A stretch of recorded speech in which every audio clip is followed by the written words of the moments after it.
Hi there, this is going to be a quick tutorial on how to use the stroke feature to create an offset or outset shape for text to retain these nice crisp corners.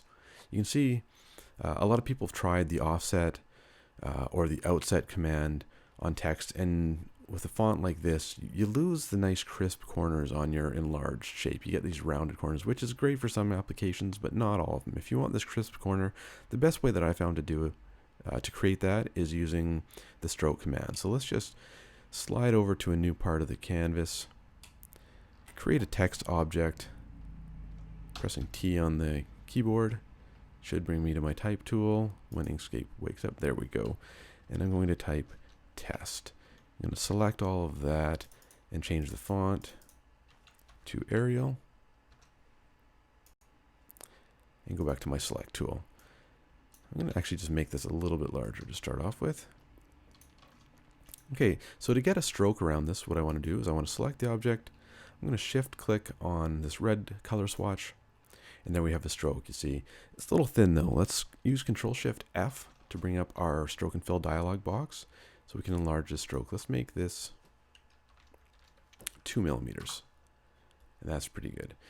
As you can see, the stroke is over top of the background text. You can change the order in which that appears by these buttons down here, the order buttons. I'm going to leave it like that for now because that's probably what yours defaulted to as well. And very quickly, I'm going to go into outline mode. That's Control 5. You might have to press it a couple times. So Control 5, one more time. And now I'm looking at the outline. So you can see I'm just seeing the text. I'm not seeing the stroke because outline mode doesn't actually show you the stroke. The stroke isn't actually a path yet. It's just sort of a feature of Inkscape. So let's Control 5 again to go back to normal viewing mode.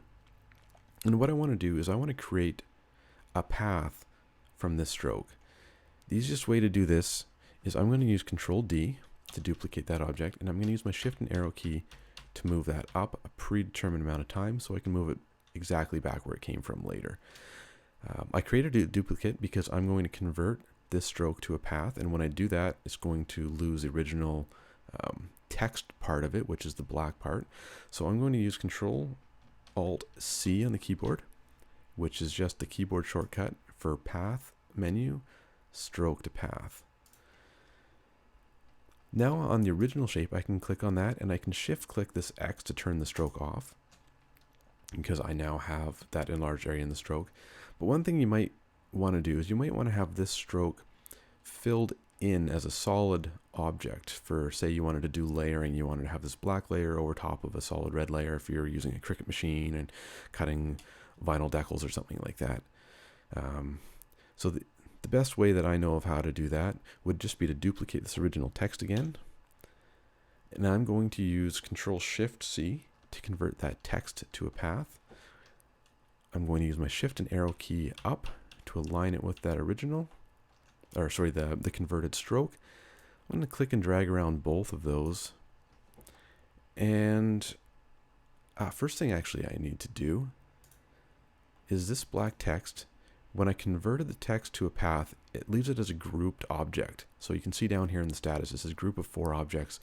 First thing I need to do before I can do any Boolean operations on that, like union or difference, is I need to go Control Shift G to ungroup that. Great. Now that you can see each one has its own little bounding box, so it's individualized. What I can do now is I can simply combine those while they're still selected. So I'm going to use Control plus on the keyboard. You could also use path union.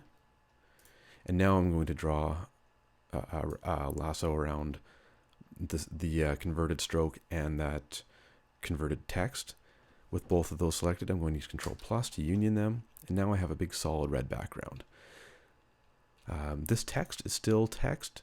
It's still, you can see in the status bar, it's a text object. So you're probably going to want to convert that to a path and then ungroup it and then union that before you bring it into your other program, just to make sure you don't have any problems importing that SVG, or some other programs don't like the Inkscape text objects.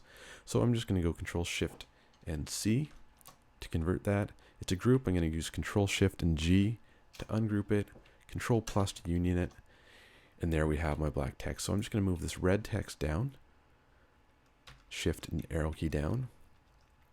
Now it's at the top We probably want that as a background, otherwise what's the point of the black? So with it selected, I'm going to go up here and click this lower selection bottom, and that just changes its order in the Z order or the stacking order.